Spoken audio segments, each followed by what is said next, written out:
Hola José y bienvenido a Loop Trader. Hola Marcos. ¿Qué tal? Un placer. Contame una cosa, ¿cómo empezaste en el trading? Y suponete que yo soy una persona que empieza hoy a estudiar trading y quiere Hmm. aprender. ¿Crees que hay alguna posibilidad de que me meta a internet, busque un mentor, elija un mentor y en 6 meses empiece a ganar dinero en el trading? A ver, posibilidad siempre hay, porque puede haber algún caso al que le ocurra eso, ¿no?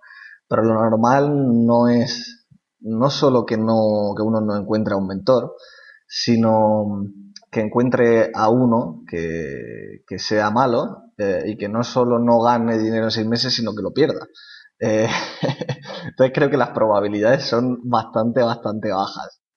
Bien, y en tu caso, ¿cómo comenzaste? ¿Cómo fue el proceso? Sí, mira, yo comencé en el verano de 2012, además en plena crisis de deuda en España y en general en Europa, cuando se hablaba de todo lo que pasaba en Grecia, de si el rescate a la banca y demás. Empecé porque me lesioné, yo hacía mucho deporte, hacía todo tipo de deporte y estaba entrenando en aquel momento muy duro porque quería empezar la temporada para empezar a hacer triatlón, que ya lo había hecho cuando era más joven, y entonces pues bueno, también había hecho atletismo y me gustaba mucho la bicicleta, había empezado a nadar también y bueno, pues lo decidí por ahí, entrené muchísimo, lo hice mal, me lesioné, que todavía tengo la lesión por cierto, que es pubalgia, que el nombre técnico es osteopatía de pubis. Y entonces pues me pasó que llegó un momento en el que dije, oye, esto parece que la cosa no va a seguir avanzando, no voy a mejorar.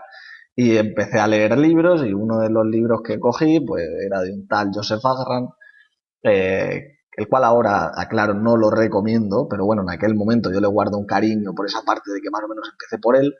Y leí algo sobre la bolsa en un libro que además no era de bolsa. Eh, y entonces pues me empecé a interesar, ya me había interesado algo porque mi padre cuando era pequeño pues me decía para mirar en el teletexto, oye, mira a ver cómo están las acciones de BVA y entonces pues yo cogía y miraba, ¿no? Pero bueno, básicamente empecé con 17 años en 2012, en enero de 2013 creé una página web que fue luego la ciudad del trader, pero que empezó llamándose The Economist Trader y empecé pues a leer libros todo lo que podía, a piratear todo lo que podía porque no tenía un duro.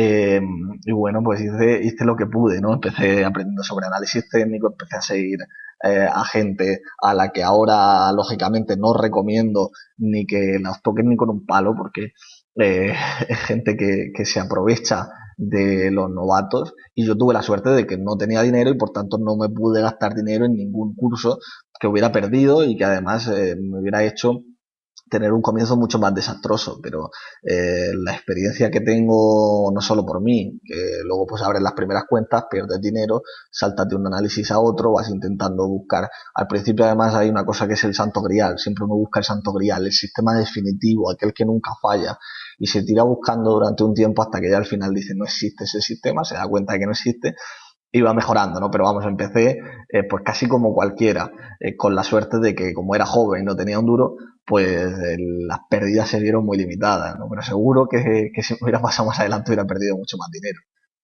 Y bueno, para no indagar demasiado en esta gente que no es muy recomendable y libros, vos por qué camino, con tu experiencia, ¿por dónde empezarías? Si hoy volvieses a empezar, ¿por qué libro? ¿Cuál sería el tip que le puedes dar a alguien?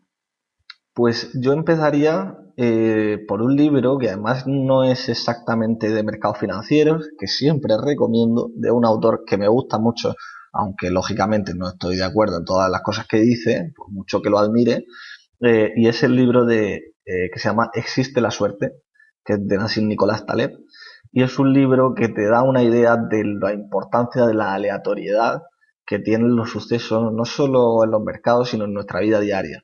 Entonces, cuando uno asimila, que además a mí me costó mucho leer ese libro, no porque sea difícil leerlo, sino porque es un puñetazo a todas las ideas que tiene una persona de no, tienes que luchar y todo tiene unas consecuencias y si tú luchas vas a conseguir y causa-efecto, ¿no? Y entonces pues fue un cambio radical.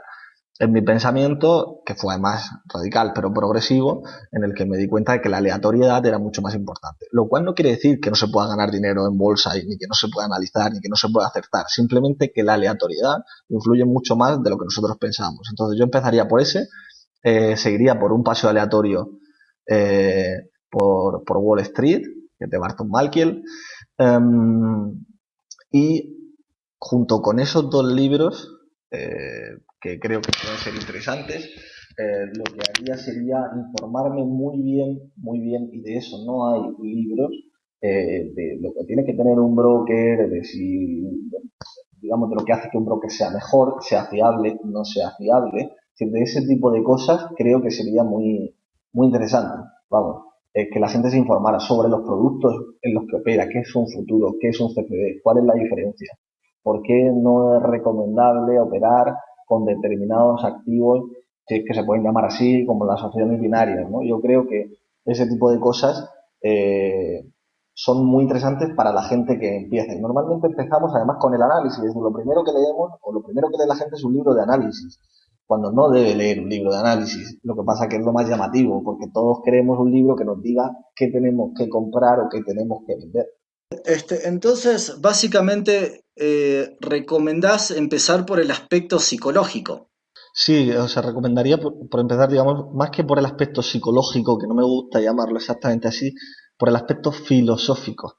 Es decir, la inversión y el trading, yo creo que tienen mucho de filosofía y de pensar sobre las cosas. Por ejemplo, en términos de análisis cuantitativo, hay una cosa que es mucho más importante que el análisis cuantitativo en sí, que las técnicas que uno utiliza. Eso, hay algo que es mucho más importante, que es la filosofía de la estadística. Es decir, ir más allá del dato, ir más allá de qué esconde ese dato. Creo que eso es esencial. Y lo mismo ocurre con los eventos aleatorios. Es decir, que creo que es esencial que una persona entienda que sí que es cierto que hay unas causas, que hay unos efectos, pero que hay una parte importante de aleatoriedad. Y eso creo que es importante empezar por ahí. Bien, queda claro. ¿Qué tipo de trading estás haciendo? ¿Sos más un scalper, un intraday trader o... Yo ahora mismo no hago ni day trading, ni scalping, ni nada que se le parezca. Lo he hecho, vamos, he hecho scalping, he hecho intradía, he hecho swing trading, he hecho medio plazo, creo que he hecho un poco de todo. Y ahora básicamente lo que hago es gestión pasiva y aportaciones periódicas, es decir, me indexo a un índice y todos los meses le hago una aportación eh, de X dinero, ¿vale? Y lo hago constantemente, independiente de que el mercado suba, baje o dé vueltas, como decían en el logo de Wall Street, siempre lo hago, ¿no? Independientemente de eso, pues luego pues hago otras cosas, ¿no? Con las que me divierto un poco, eh, pues que son básicamente pues con opciones financieras y alguna cosilla más, ¿no? Pero el grueso de mi dinero va a aportaciones periódicas a un fondo indexado y no hago ni market timing ni ninguna cosa de estas. Bien, pero en este sistema, por lo que entiendo, operás como en el largo plazo, ¿no es cierto? Sí, sí, sí, sí. O sea, esto es totalmente largo plazo. Es decir, que no tiene nada que ver con el corto plazo. Luego, las cosas que hago, pues sí que son corto plazo y demás, pero digamos, el grueso de minero es largo plazo, y lo hago de esa manera porque tengo un objetivo a largo plazo con mi dinero, ¿no? Luego, evidentemente, con una parte mucho menor de mi patrimonio, pues hago otra serie de cosas en las que pues sería más swing trade, si se quiere llamar así, es decir, periodos semanales o de algunos días, pero vamos, eso lo hago más como para pasármelo bien, básicamente, ¿no? Aunque dicen que con el dinero no se juega, pero sí, digamos que el grueso de minero está a largo plazo. Bien, se entiende. ¿Y cómo, vos que ya probaste un poquitito de todo, qué característica, qué personalidad crees que hay que tener, qué rasgos de tu personalidad te hacen más propicio para ser un trader más a largo plazo o más cortoplacista?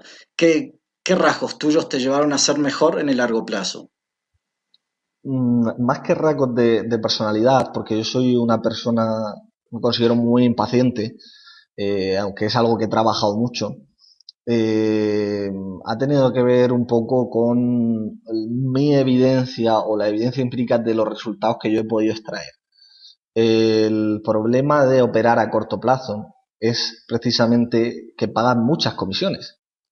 Y aunque es cierto que se pueden obtener mayores rendimientos, pues también uno pues tiene que dedicar más tiempo, tiene que tener unos requisitos diferentes de apalancamiento si se quiere, ¿no? Entonces pues tiene unas dificultades añadidas que bueno, te podríamos estar horas hablando de ellas, ¿no? Pero en general no ha sido un rasgo específico, al revés, he luchado contra mis propios rasgos que lo que me dicen es que yo lo que quiero es ver el resultado al final del día.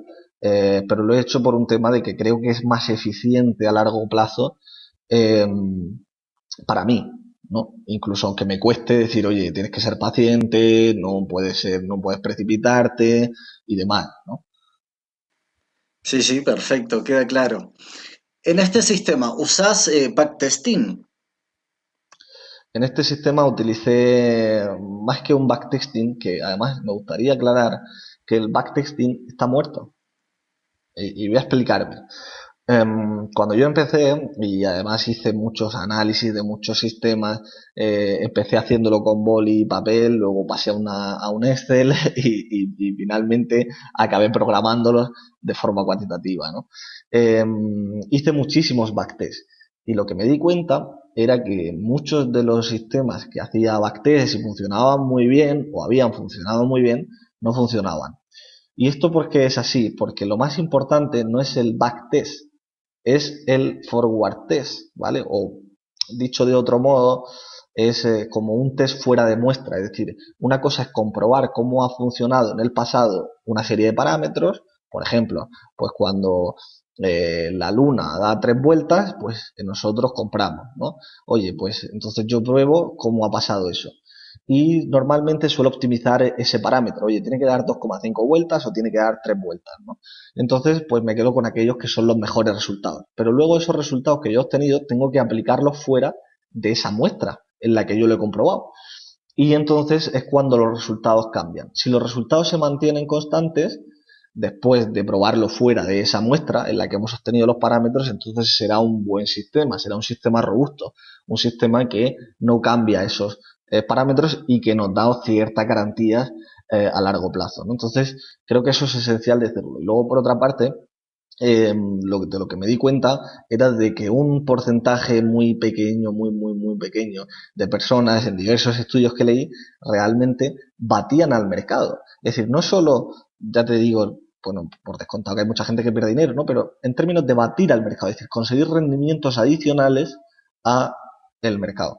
Y vi pues fondos de todo tipo, hedge fund, miré muchas técnicas y backtests en el pasado y sí que es cierto que podría ser un poco, digamos, derrotista, ¿no? Y mucha gente dice, no, claro, es que como tú no lo has intentado y como tú no lo has conseguido, y digo yo, no. Yo no digo que no se pueda conseguir, digo que yo he asumido que como la dificultad de que yo consiga algo así a corto plazo no me compensa, pues simplemente tomo esta decisión que a largo plazo ha funcionado muy bien y muchísimo mejor que la mayoría de estrategias y de decisiones. Entonces simplemente lo hago por un tema de simplicidad, ¿no? Pero sí que hay sistemas, lógicamente, que pueden obtener mayores rendimientos. Pero vamos, yo lo tomo por ese, vamos, cualquiera que vea que un índice, o mejor dicho, un fondo de inversión indexado, es decir, que está replicando de alguna manera a un índice, lo hace mejor que la gran mayoría de fondos y que por supuesto de trader retail, pues eso es una evidencia, ¿no? Es evidente que es así. Entonces yo asumo que como no lo sé, pues tengo que hacer algo que sea más, que no dependa de mí, básicamente, ¿no?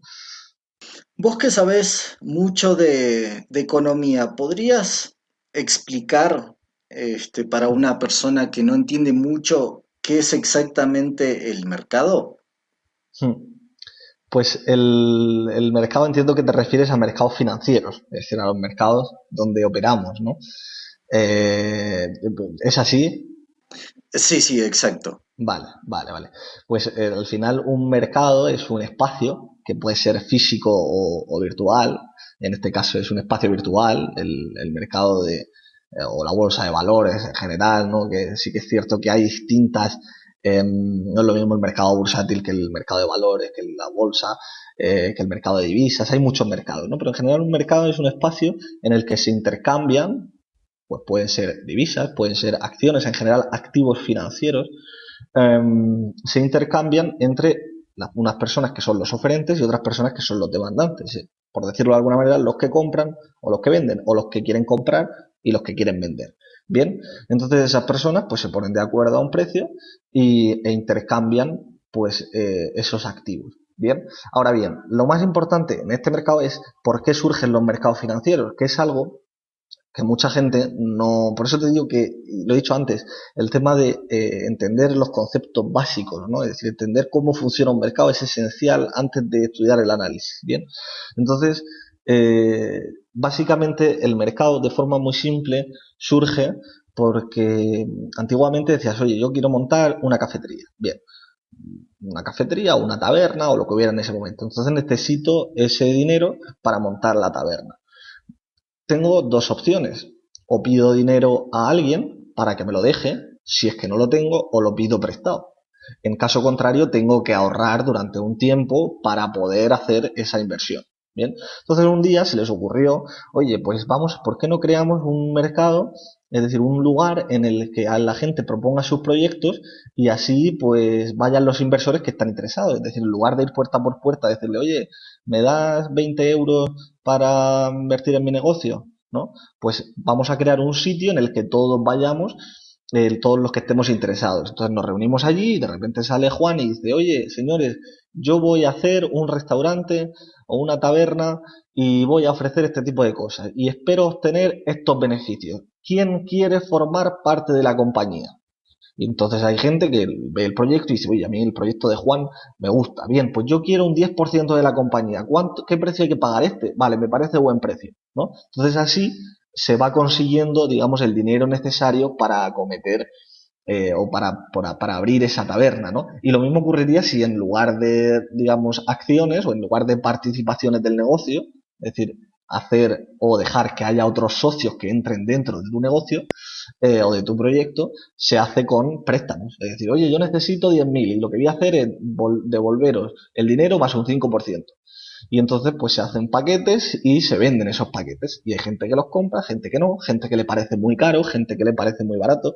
Digamos el mercado, ese sería el mercado primario, que es el mercado en el que se emiten nuevos títulos. Y luego en el mercado secundario, pues directamente los inversores que han ido a la propuesta de Juan y que han adquirido su propuesta, ya sea en acciones o en deuda o en préstamo, pues pueden llegar y pueden volver a vender. Es decir, oye, mira, Raquel, que yo le compré a Juan esto, ¿lo quieres por este precio? Y ese precio puede ser más caro o más barato en función de lo bien que le vaya a Juan.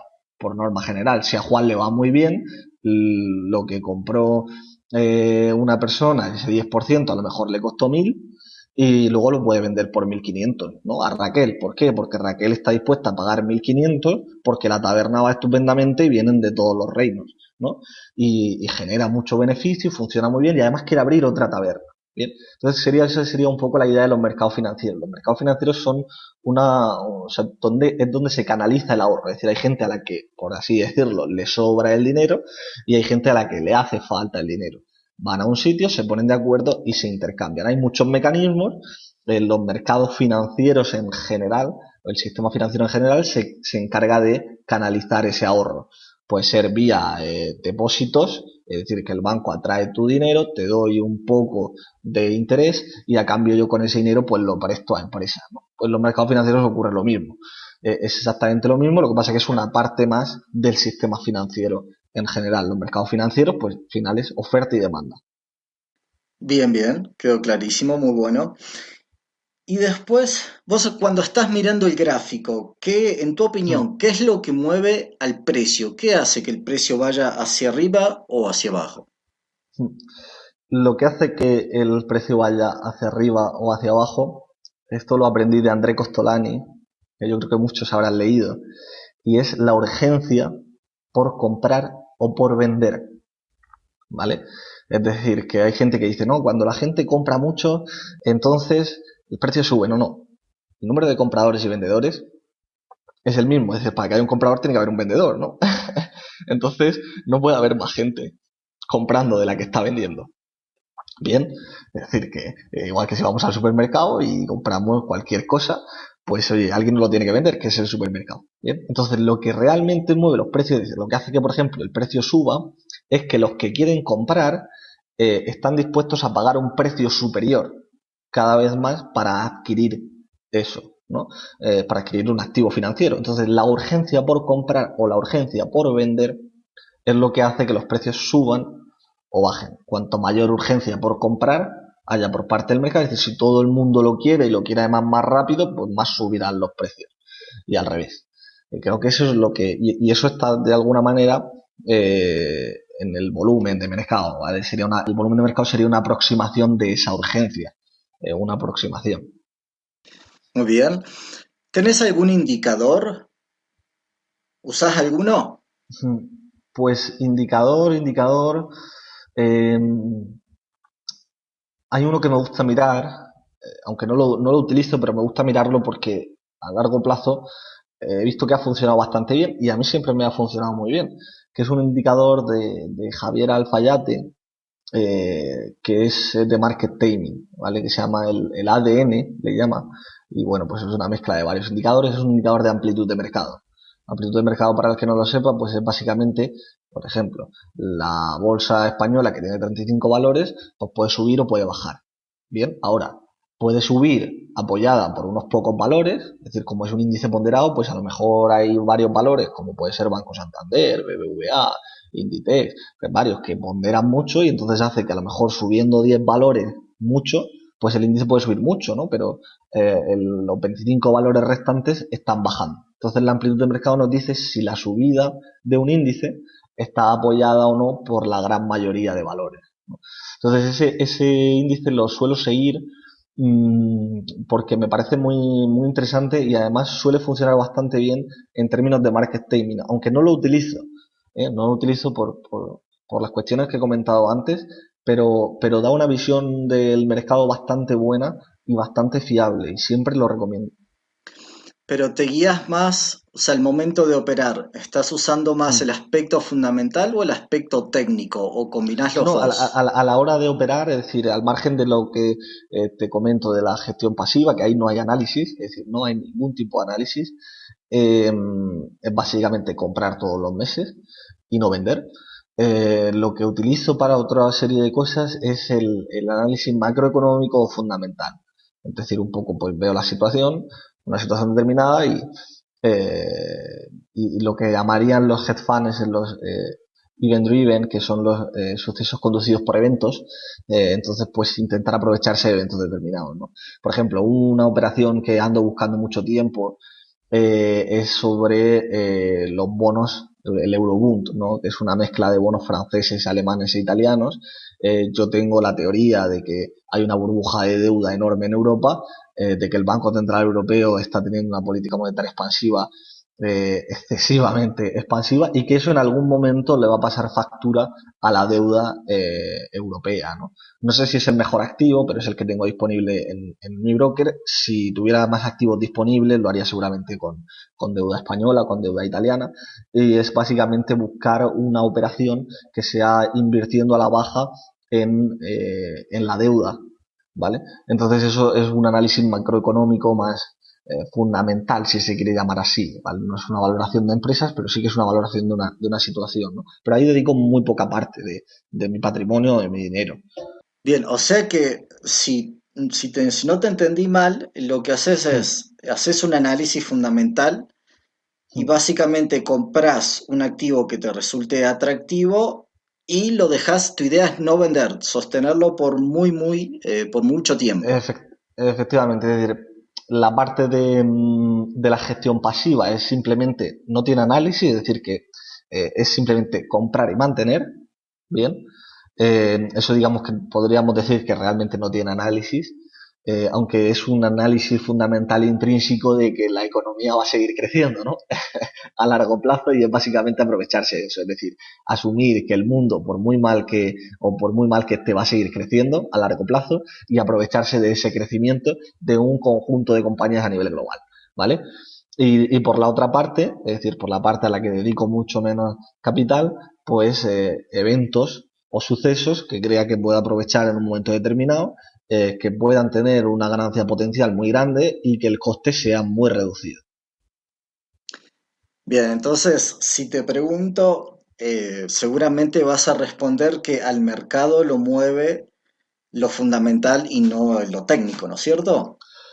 Sí, sí, sí, bueno, por supuesto. De hecho, mmm, al mercado a largo plazo siempre lo mueve lo fundamental, ¿no? Es decir, eso es una evidencia. Puede que haya periodos en los que no, pero por norma general lo mueve lo fundamental. Que no quiere decir que en periodos determinados haya cuestiones que hagan que el mercado, por así decirlo, se separe de la realidad, ¿no? Pero lo mueve siempre, a largo plazo lo mueve siempre lo fundamental.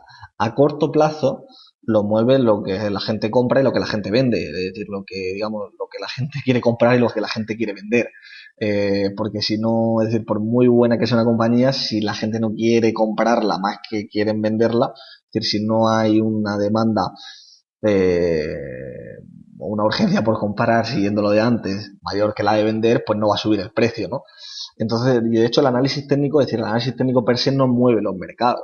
Es decir, el análisis técnico lo que analiza, o el gráfico lo que analiza es qué está pasando en el gráfico, y a partir de eso intento aprovecharme, ¿no? Pero lo que mueve al final son los compradores y vendedores que a largo plazo suelen equilibrarse, y suelen mantener compañías. Si por ejemplo una compañía está quebrada, por mucho que el análisis técnico diga que hay un doble suelo, la compañía está quebrada y la cotización está parada porque está en el concurso de acreedores. No sé si me explico. Entonces ahí el objetivo de un doble suelo es cero, es inexistente. ¿Por qué? Porque la cotización está parada, por mucho que el gráfico diga.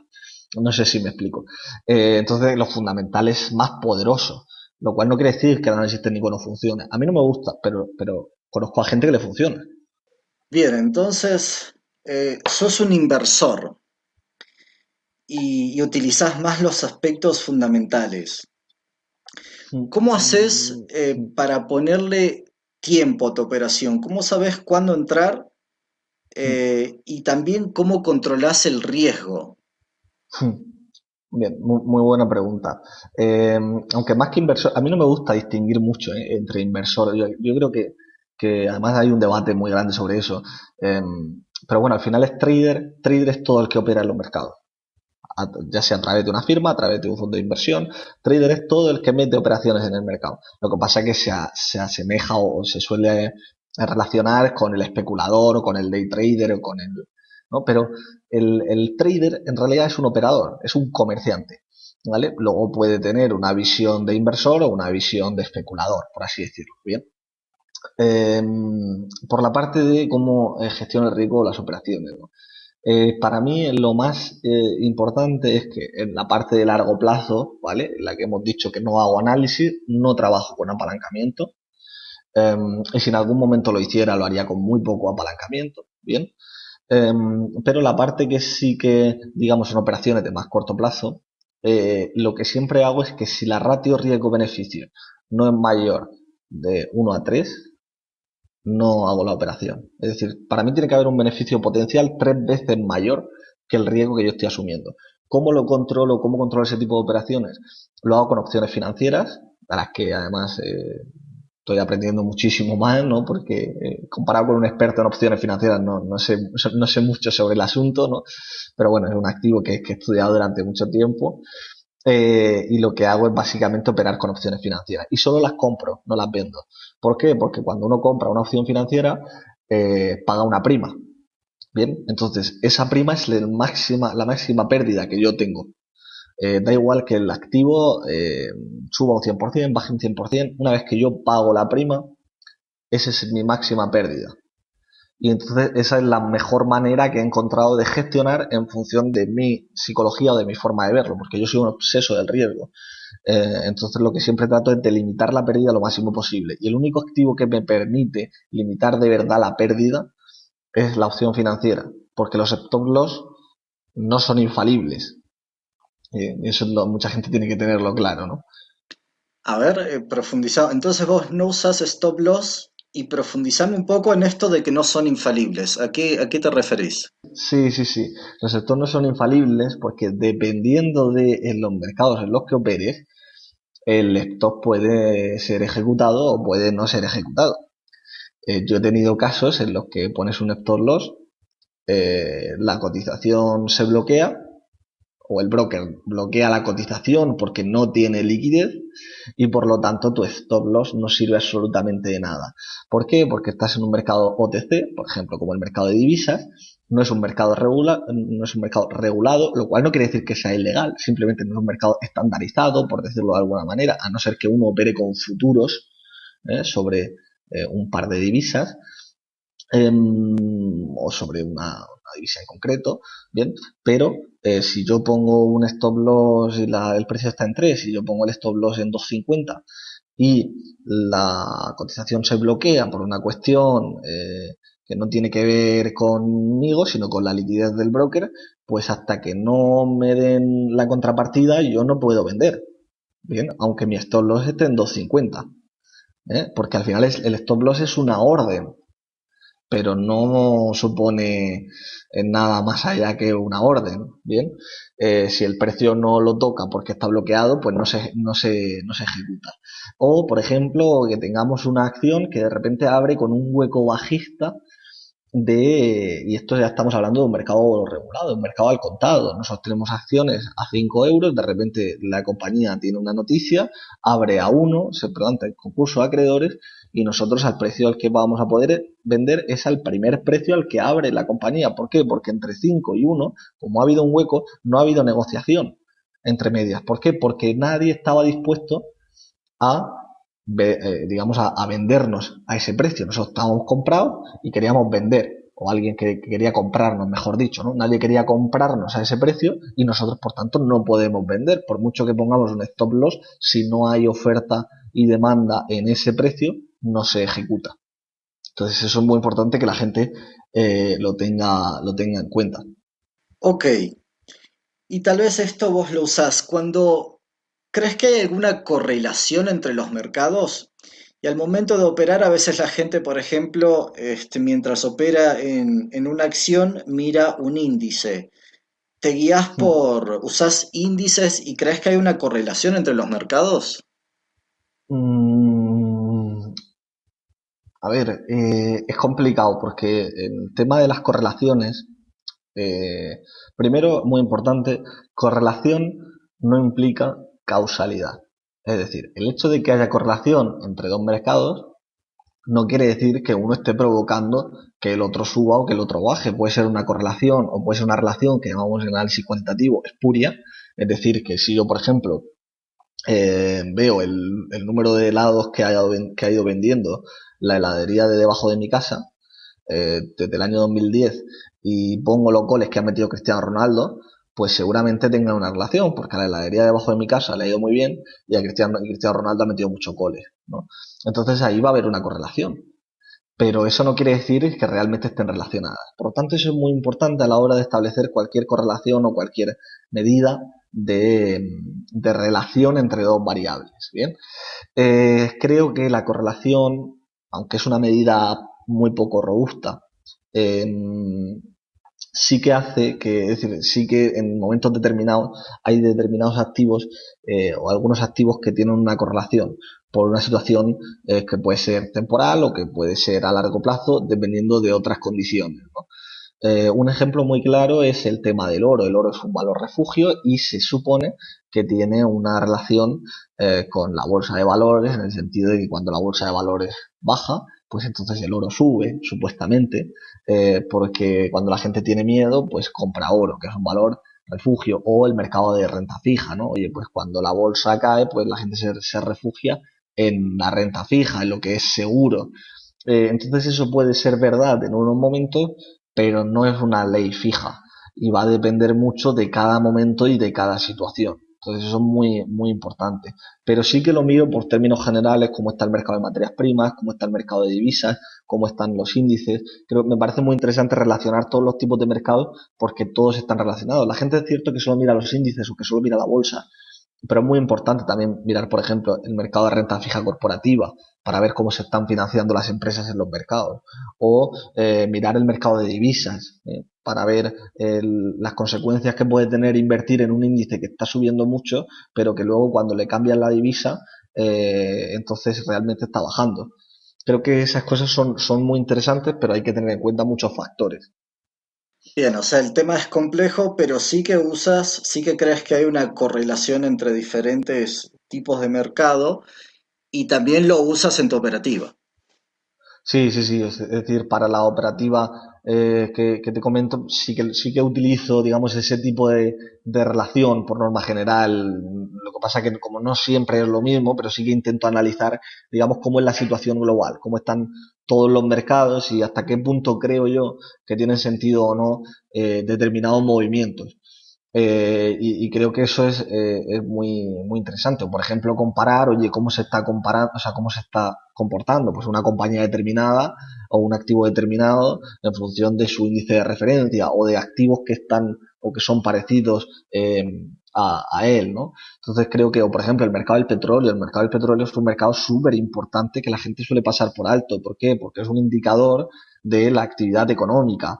No es perfecto, pero lo que pasó en el último vencimiento del crudo, del Texas, pues es muy esclarecedor ver que, oye, pues hay una caída de la demanda brutal y la oferta no se ha reducido lo suficiente y eso provoca una situación real de paralización de la actividad económica, provoca que el precio del crudo caiga y además luego eso está también determinado por la OPEP, que tiene un gran poder de mercado, si reduce o no la producción de petróleo y cómo afecta eso en función, es decir, que al final todo está relacionado y además eso se relaciona directamente con compañías que dependan mucho del precio del petróleo. Oye, si el precio del petróleo cae, ¿hasta qué punto le puede afectar en su cuenta de resultados? Por ejemplo, una aerolínea.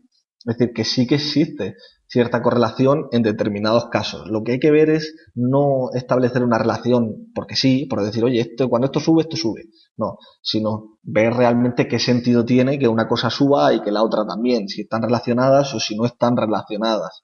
¿Vale? Yo a este respecto lo que le recomiendo a la gente es que vea, es un sistema un poco complejo, pero que no busque series correlacionadas, sino que busque series cointegradas. ¿Qué sería eso? A ver, especifica un poco Sí. más. Sí, pues una serie cointegrada, por decirlo de alguna manera, por decirlo de manera muy sencilla, que eso se hace en test estadísticos para ver si una serie está cointegrada o dos series están cointegradas o no, pues es básicamente ver si la relación que une a dos variables es realmente fuerte y constante en el tiempo. Bien, digamos que la correlación solo mide pues lo que varía una y lo que varía otra variable, bien, es decir, que simplemente ve variaciones y ya está, ¿no? Pero no se preocupa de que esa variación sea consistente en el tiempo, ¿no? Entonces, pues digamos que la cointegración va un poco más allá y lo que busca son relaciones muy fuertes entre dos variables, ¿no? Y bueno, eso luego pues tiene modelos con retardos y con test estadísticos, pero que se empiezan a informar sobre ese tema, porque creo que van a aprender mucho y se van a dar cuenta de que la correlación en sí es una medida muy pobre, aunque puede servir en algunos casos pues para darnos una ligera idea, pero es muy pobre, ¿no? Y que por supuesto la cointegración, que no es infalible tampoco, pues que la combinen pues con lo que estamos comentando, ¿no? Digamos con el análisis, digamos, lógico de las cosas, ¿no? Muy bien. ¿Cuál es tu regla más importante al momento de hacer trading? Mi regla más importante a la hora de hacer trading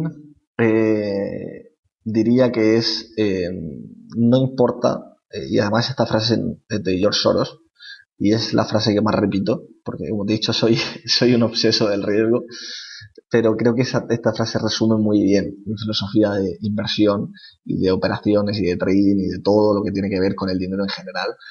No importa cuántas veces ganas o cuántas veces pierdes, sino que lo que importa es cuánto ganas cuando aciertas, ¿no? Y cuánto pierdes cuando fallas. Bien, y al final esto es lo que estábamos hablando antes de manera simplificada, el ratio riesgo-beneficio, ¿no? No importa si aciertas un 90% de las veces, si el 10% de las veces que pierdes has quebrado la cuenta, ¿no? Y para mí esto es esencial, ¿no? Y lo aplico en el máximo nivel que puedo aplicarlo.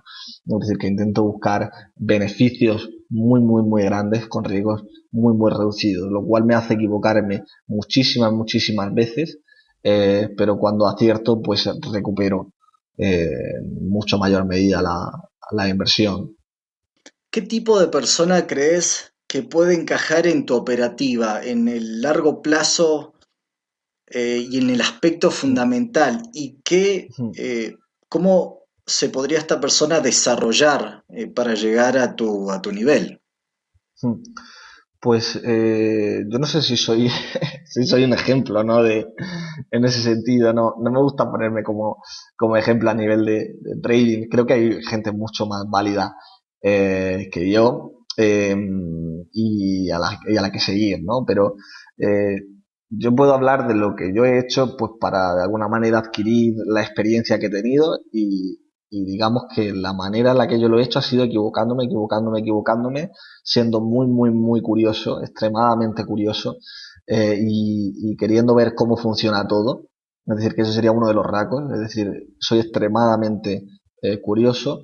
Eso me hace equivocarme muchísimas veces y haber perdido dinero, pero también me hace que luego pues, pueda tomar decisiones que, sobre todo, pues el último año, pues han sido mucho mejores que las que he visto que por norma general han tomado otros inversores, ¿no? Y otros especuladores. Y luego, pues mejorar mucho la paciencia, ¿no? Pero la paciencia no es solo para largo plazo, es que le va a servir también a cualquiera que haga scalping o cualquiera que haga day trading, tener esa paciencia, tener la tranquilidad, tener esa seguridad, eso solo te lo da la experiencia. Y creo que son cosas que tienen en común cualquier tipo de trader, cualquier tipo de operador, cualquier tipo de inversor. Hay que ser paciente, hay que ser seguro, hay que ser extremadamente, o por lo menos yo lo recomiendo, extremadamente curioso, y ser disciplinado. Muy bien. ¿Crees que hace falta alguna característica especial para poder ser un trader? O sea, ¿crees que hace falta ser o un muy buen deportista, o muy estudioso, o muy inteligente? O preguntado de otra forma, ¿crees que hay gente que no puede ser trader? No, para nada lo creo. Y de hecho hay una falsa idea de que un trader o una persona que se dedica a los mercados financieros tiene que ser muy inteligente o tiene que ser, no es así, ¿no? Una persona, incluso por suerte, es decir, es poco probable, pero por suerte puede encontrar un sistema que funcione mucho mejor que mi sistema o que mi forma de invertir, ¿no? Y eso no lo hace ni más ni menos inteligente, y puede obtener mejores resultados. O una persona con un sistema que tiene peores resultados, pero que esos resultados que aplica, pues al ser mucho más disciplinado, le hace conseguir mayores rentabilidades, ¿no? De nada sirve que yo tenga un sistema que gana un 30%, un 20, un 10% anual, si luego no lo cumplo. Y puede que una persona que técnicamente tiene menos conocimientos y que su sistema gana un 5% anual o un 10% anual, como lo aplica de manera muy, muy, muy disciplinada, pues hace que consiga más rendimientos a largo plazo, ¿no? Y en ese sentido es muy importante la humildad. No por saber más, hay mucha gente que empieza a leer libros, es decir, que se mata por más conocimiento, y no por más conocimiento va a ganar uno más dinero. Es que hay veces que lo simple, de hecho la gran mayoría de las veces en bolsa lo que mejor funciona es lo simple.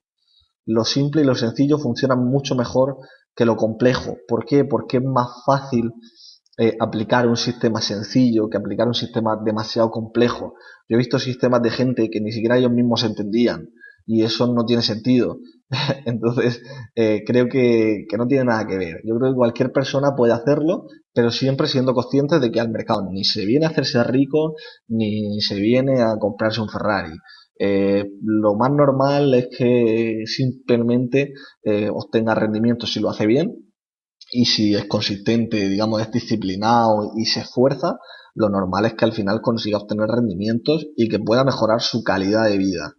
Pero de ahí a pensar que una persona, si no, no es que a mí no se me dan bien las matemáticas, es que no tiene nada que ver. No tiene nada que ver con que se te den bien las matemáticas, ni la contabilidad, ni nada de eso. Tiene que ver con eh, ser constante, ser humilde, y pensar que al final el mercado siempre lleva la razón. Y eso es así.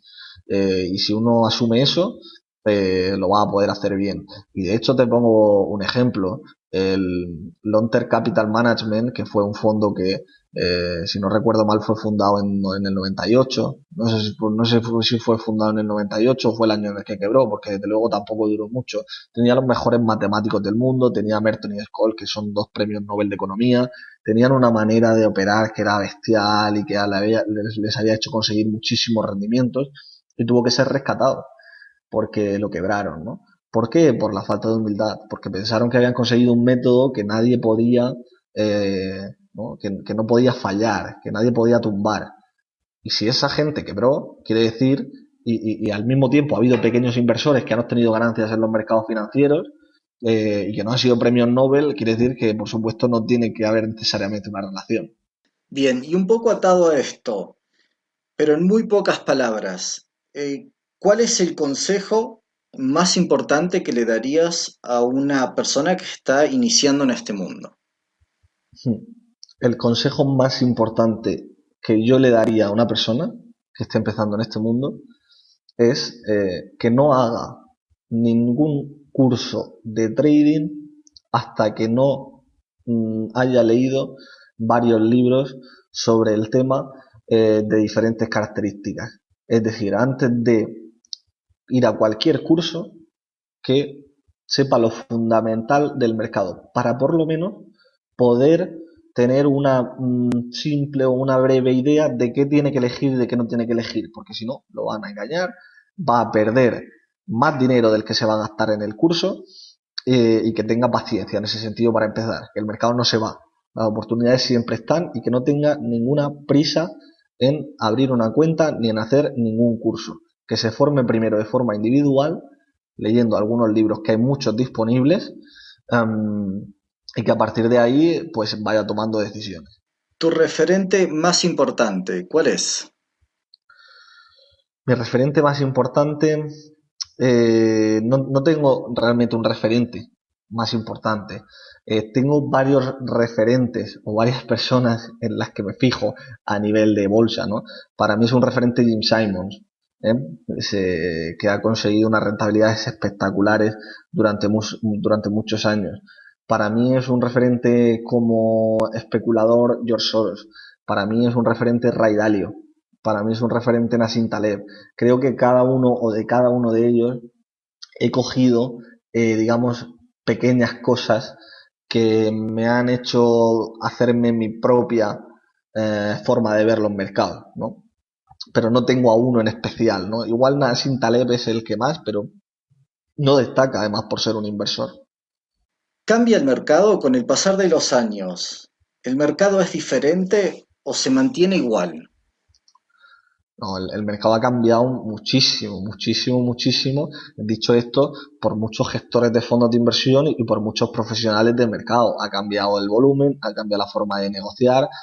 Sin ir más lejos, pues las máquinas de alta frecuencia que ya han pasado de moda, ya nadie habla de ellas, pero que están ahí, el high frequency trading, vamos, eso ha cambiado muchísimo la microestructura del mercado, la manera en la que entran las operaciones, en la que salen, el volumen que hay, y eso, por ejemplo, provocó el flash crash en 2010, ¿eh? Cuando pusieron un tweet que hackearon el Twitter de Obama, si no recuerdo mal, y eso provocó una caída brutal, ¿no? En media hora cayó el mercado, me parece que fue un 6 o un 7%, si no más.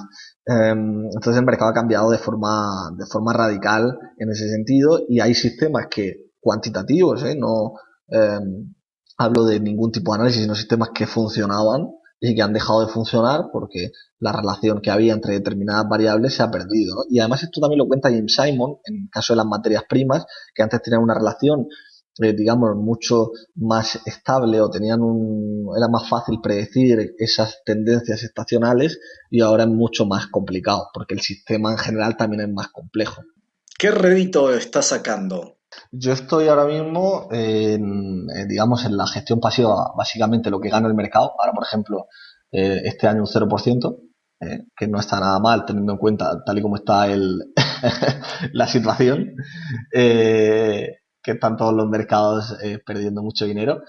Eh, y luego por la otra parte, pues ya te digo, con opciones, pues vamos, muy por encima del 300 o 400%, pero al final como depende tanto eh, de a lo mejor yo me tiro un año que no gano ni una operación, ¿sabes? Entonces, claro, hasta que no haya otra operación parecida, si es que la hubiera, pues digamos que tiene muy pequeñas pérdidas, es decir, yo a lo mejor puedo estar 3 años perdiendo un 5 o un 10% del capital, ¿no? Y de repente en un mes, pues aumenta la cuenta un 80%, ¿no? Entonces es un tipo de operativa que para mí es lo más fácil de gestionar, porque he mejorado mucho en la paciencia y demás, ¿no? Pero es la que más me siento cómodo, ¿no? Entonces a lo mejor ves un track record y dices, joder, pues si llevas 3 años perdiendo un 10%, ¿no? Cuando ganas, ¿no? Pero de repente te ocurre lo que ocurrió, por ejemplo, en enero, que era algo que nadie podía esperar que fuera tan bestia, y recuperas todo lo que has perdido y muchísimo más, ¿no? Entonces es una operativa pues complicada de explicar porque no es la típica de que vas haciendo operaciones y tienes una curva de equity como la típica que va subiendo y bajando, ¿no? Tienes Sí, sí, líneas sí. rectas o a lo mejor tendrás 6 meses en el mismo sitio Bien. porque no haces ninguna operación. ¿Dónde podemos saber más de vos, José? Twitter, páginas Sí, en Twitter, webs. en arroba Ciudad del Trader. Ahora en poco pues también empezaré con mi canal de YouTube, que José Francisco López, pueden buscarlo en YouTube y se pueden suscribir, de hecho si quieren ya, aunque no hay ningún vídeo. Y por supuesto, por supuestísimo, en Economipedia, que al final nos dedicamos a fomentar la educación financiera sin ningún tipo de ideología. En Economipedia no hay ni liberales, ni comunistas, ni socialistas. Ahí nos dedicamos a poner la información económica tal y como es y a educar a la gente de forma financiera, ¿no? No decimos si la política monetaria es buena o mala, simplemente decimos lo que es y lo mismo con el resto de conceptos. Tenemos más de 4.000 conceptos, tenemos un montón de proyectos y ahí pues, van a poder saber muchísimo más sobre mí, sobre Economipedia y van a poder pues seguirnos. Muy bien, José. Bueno, desde Ludwig Trader te agradecemos que compartas toda tu información con nosotros. Gracias a ti, Y gracias a ti. no, por favor. Y bueno, esperamos tenerte pronto otra vez. Sí, nada, será un placer. Ya sabes que puedes contar conmigo para lo que haga falta, para hablar de trading, de inversión, o incluso eh, hablar, ¿no? En un futuro pues de sistemas más específicos, ¿no? Que seguro que hay gente a la que le puede interesar hablar de sistemas en concreto. Bien. Abrazo. Un abrazo.